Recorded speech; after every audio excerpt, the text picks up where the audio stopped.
Hello, welcome back to the VDC space. Today we're going to be generating a box girder family using Revit, and then we're going to place it using a simple Dynamo script. So basically we're going to use a structural framing template to generate our box girder family, and then we're going to generate a simple bridge alignment using Dynamo, and then we're going to attach the family towards that alignment. Before I get started, I would like to ask you guys to please subscribe to the channel if you are new. If you already subscribed, hit the notification button and also share towards your colleagues and towards your classmates if you are in school. And thank you for those who have subscribed, and I hope you enjoy this tutorial.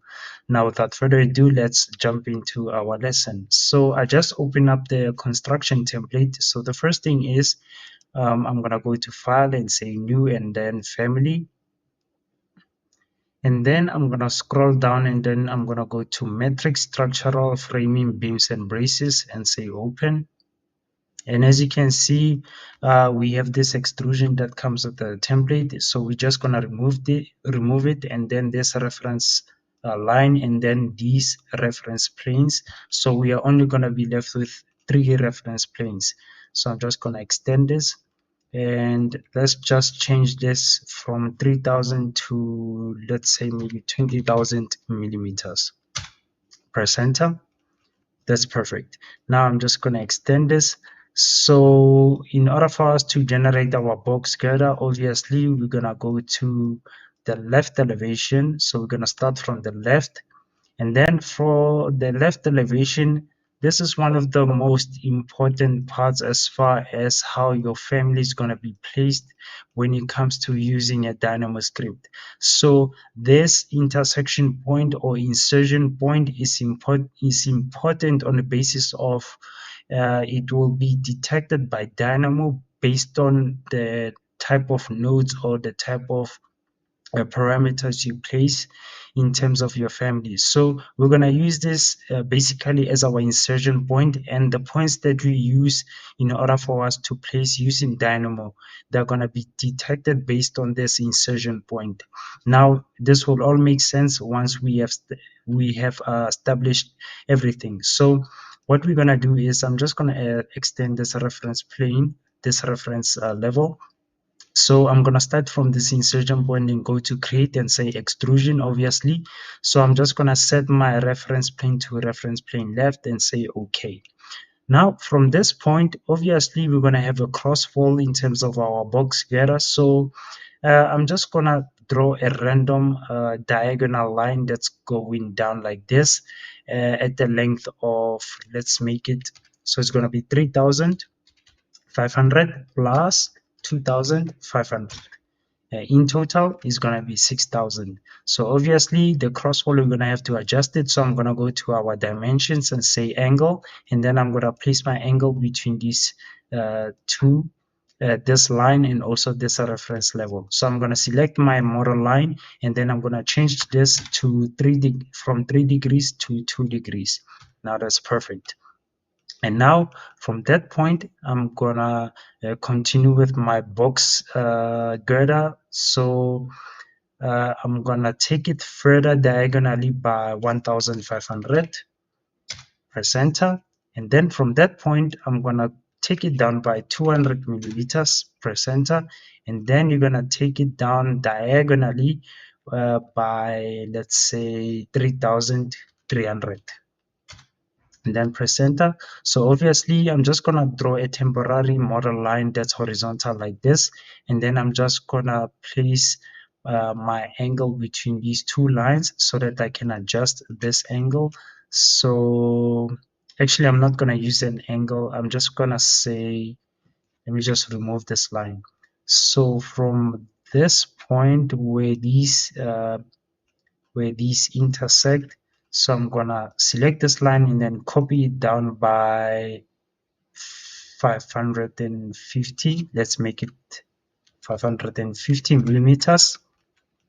And then I'm just gonna take it further down, and then I'm gonna adjust this And so I'm gonna adjust it, and then let's see what's the length of it.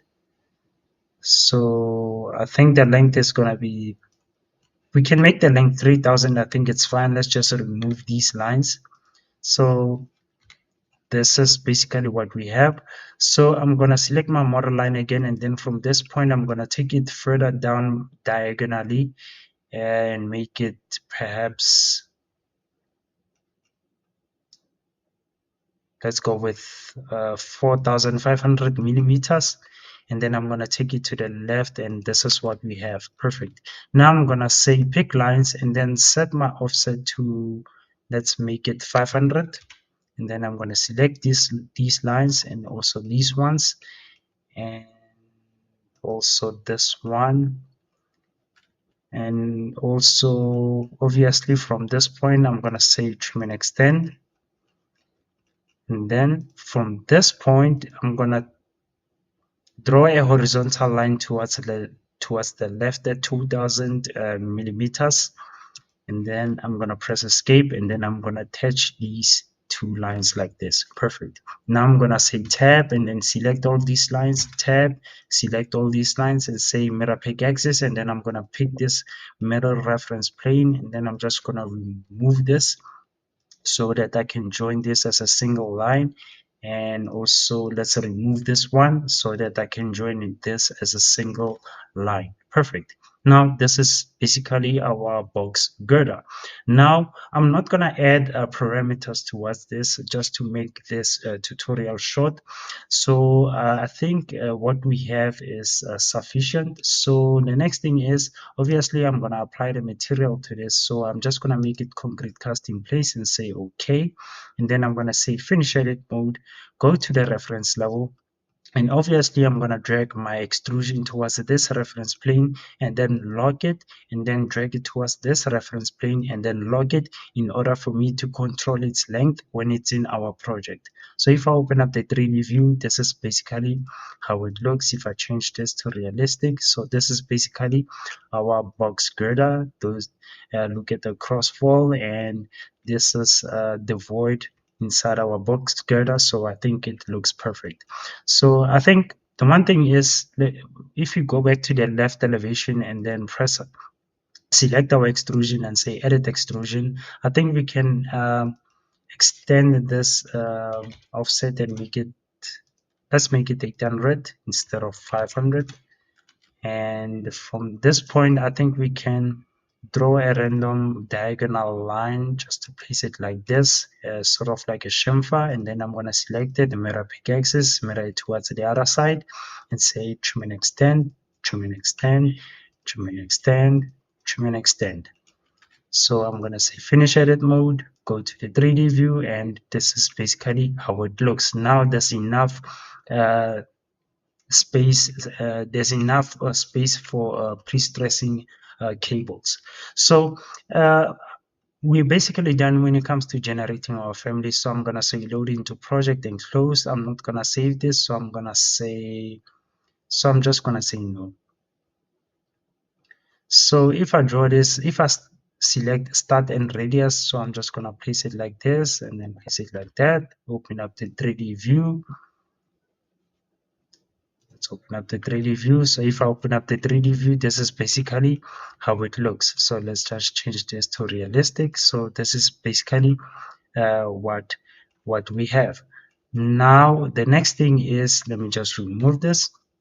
Obviously, the next thing is we're going to have to generate a Dynamo script for our alignment, which we will use in order for us to place our box girder. Now, before we do that, just press UN for units on your Revit workspace. So you're going to change your length to meters, and then you're going to change your distance to also meters, and then you're going to say okay. So for your length, you're going to change your decimals to 3 decimal places, and also your distance here, you can change it to 3 decimal places. So I think everything else is all right. So you're just gonna say okay, and then you're gonna go to manage and say under visual programming, you're gonna open up Dynamo.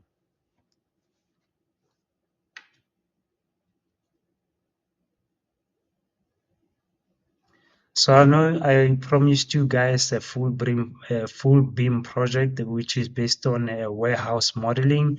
So I'm still working on that. I'm actually done when it comes to setting up a project in the common data environment, coming up with a beam execution plan, establishing a SharePoint reference, and also um modifying the Dynamo script of a portal frame. So that's still a work in progress. So I'm just going to extend this Dynamo and go to, let's just go to new.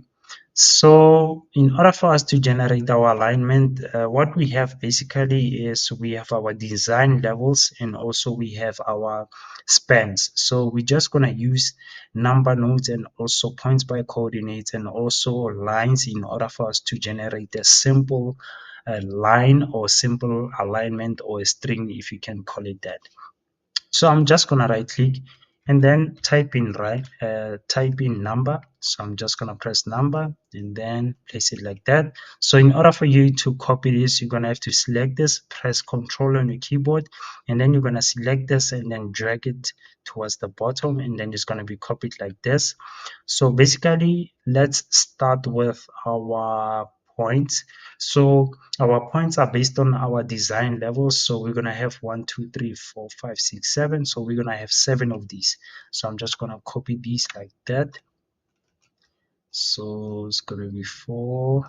So let's just delete 1. So we have 1, 2, 3, 4, 5, 6, 7. Basically, this is our design levels. So I'm just gonna select all of these, copy them to the right. And then for our spans, so we're gonna have 1, 2, 3, 4, 5, 6. So we're gonna have 6 spans, but in terms of their offset, they're gonna be much difference. We're gonna have to add towards the spans as we move along from one apartment to another apartment, if I can put it that way. So we're gonna have 6 pens. Let me just remove one of these and then adjust these. So what we're gonna do in order for you to uh, organize your Dynamo script, you're gonna have to create groups when it comes to this. So in order for me, before I do that, let's just enter our numbers. So we're gonna start with our first design level. So it's gonna be 726.692 meters, and then the next one is going to be 725.440 meters, and then the third one is going to be 723.440 meters, and then the next one is going to be 719.840 meters, and another one is going to be 717.840, and then the next one is going to be 716.720, and then the last one is going to be 716.018 meters. Perfect. Now the next thing is we're gonna have to add our spans, and in order for us to do that, we're gonna start with so this is gonna basically gonna be 0, so we're gonna leave it like that, and then the next one is gonna be 56, so it's gonna be 56,000 millimeters. And then the next one, obviously, we're gonna have to add 56,000 and also 100,000, so it's gonna be 156, and then we're gonna have to add another 180,000. So the next one is gonna be 336, and then the next one we're gonna have to add another 100,000. So it's gonna be 436. Then the next one we're gonna have to add 58,000. So it's gonna be 494. And then we're gonna have to add another one, unfortunately. Let's just adjust this. So the last one is gonna be we're gonna have to add another 58,000, So the last one is going to be 552 meters. So I'm just going to select all of these numbers. So I'm going to right click and say groups. I'm going to expand this and say create groups. I'm going to double click there, and then I'm going to name these design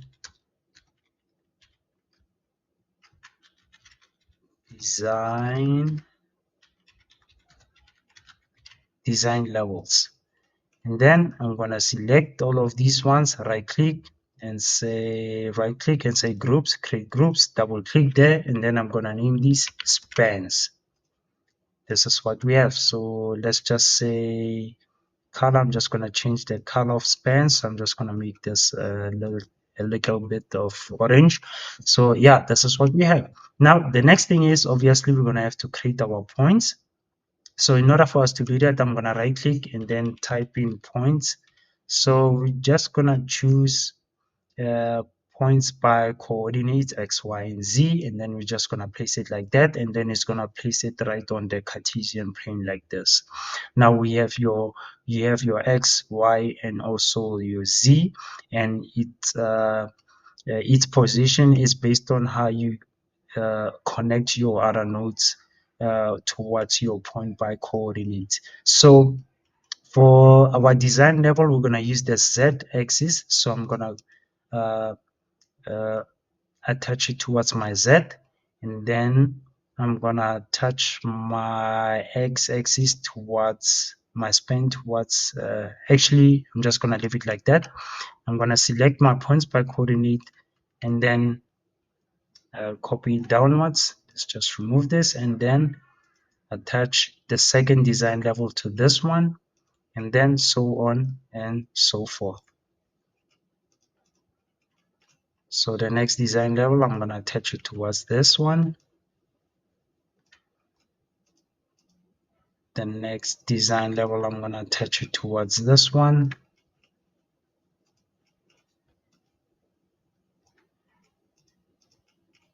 The next design level, I'm going to attach it towards this one. Let's just drag this upwards. And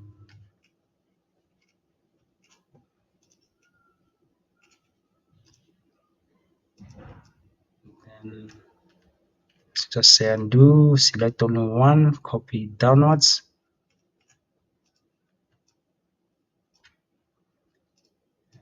Then attach this one to that one. And then let's copy this one and then attach it towards this one. So if I select the enable background and then zoom and extend, as you can see, this is basically our points. Obviously, they're going to be on top of each other, but we're going to have to apply our spans towards our x-axis. So in order for us to do that, we're going to apply the same logic we did with the design levels.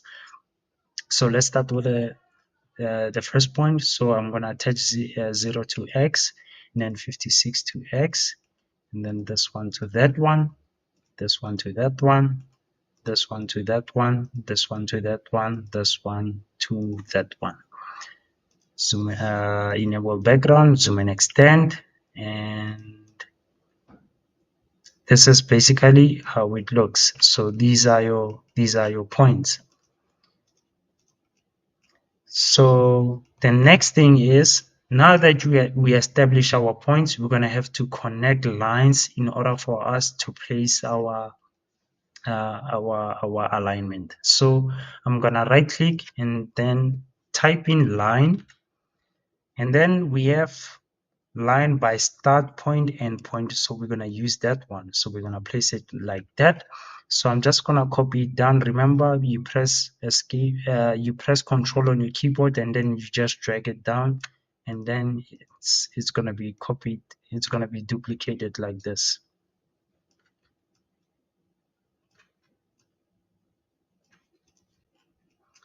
So you're going to connect it like that. As you can see, this is what happens. And then you're going to connect this one towards this one to that one, and then so on and so forth. So you're going to connect this one to that one, and then this one to that one, this one to that one. Now we have our alignment. Perfect. Now, if I can just minimize this, go to the 3D view, zoom and extend. So on our Revit workspace, this is basically how it looks. Now I'm gonna go back to Dynamo. So we're gonna have to place our structural framing family, which we used to generate our box girder. So I'm gonna right click and then type in first structural. So we're gonna go with structural framing types, and then remember we didn't name our family, so we're gonna use it as family one. Right click again, type in level. So we're gonna go with this one, levels, and I'm just gonna select level one, and then on our library we're gonna go to, I think, inputs, no, not inputs, geometry, and then we're gonna go to, no, not geometry, Revit actually. And then under Revit, you're gonna go to elements, and then under elements, you're gonna go to structural framing. Under structural framing, you're gonna go with beam by curve, and then you're just gonna place it like that. Now, obviously, we're going to have to attach these nodes towards this one and then our line towards our curve. So we're going to start with our family. We're going to attach it towards this structural framing type, and then our level to this one, and then and then our line, which is our first span towards our curve. And now let's see what happens. If I minimize and then go to the 3D view, this is how it is placed. So this follows the same logic it does with uh, extensions or plugins such as Sophistic, which you can generate a parametric alignment or string. So if you want to save some money for your company, yeah, you can actually learn some Dynamo in order for you to generate those same sophistic alignments, and then you can generate your own families and then just place them there. But that's a topic for another day. So I'm gonna go back to Dynamo, and then I'm gonna select all the three, all of these, and then I'm just gonna say control and then copy them down, and then I'm just gonna remove the curve and then attach the second curve towards this one. And then if I minimize, this is actually how it looks. Perfect. Now, as you can see, it is placed based on the insertion point um, that we covered on the first part of our lessons. Remember, I talked about the insertion point.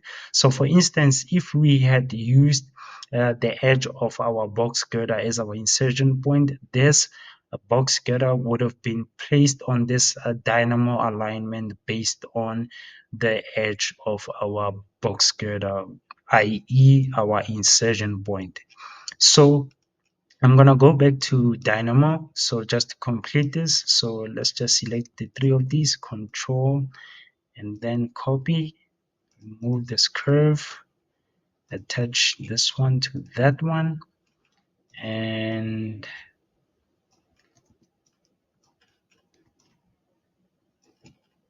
remove this curve, attach this one to that one, this curve, remove this one, attach this one to that one, and then copy these ones.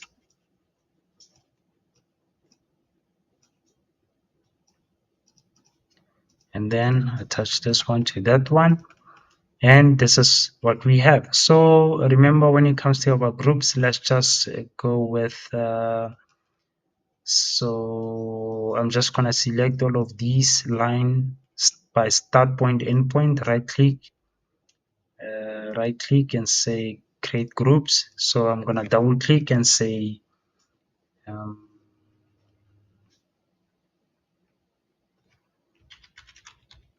alignment.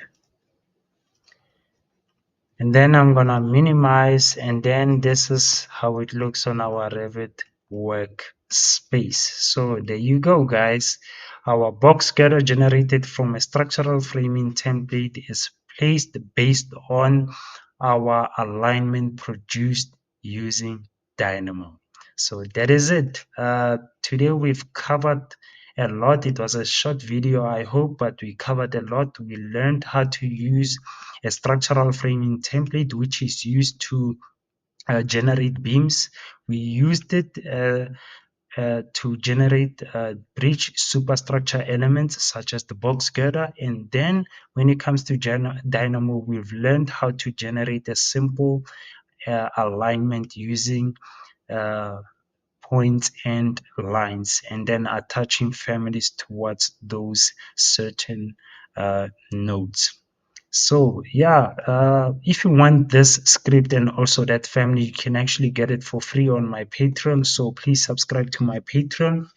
And I hope you guys enjoyed this tutorial. I certainly did. I'm learning as much as I am producing materials. So please like, subscribe, and share. It keeps me pushing. It keeps me going when it comes to generating BIM modeling and Revit tutorials. So yeah, hope to see you guys on the next one. And cheers, peace.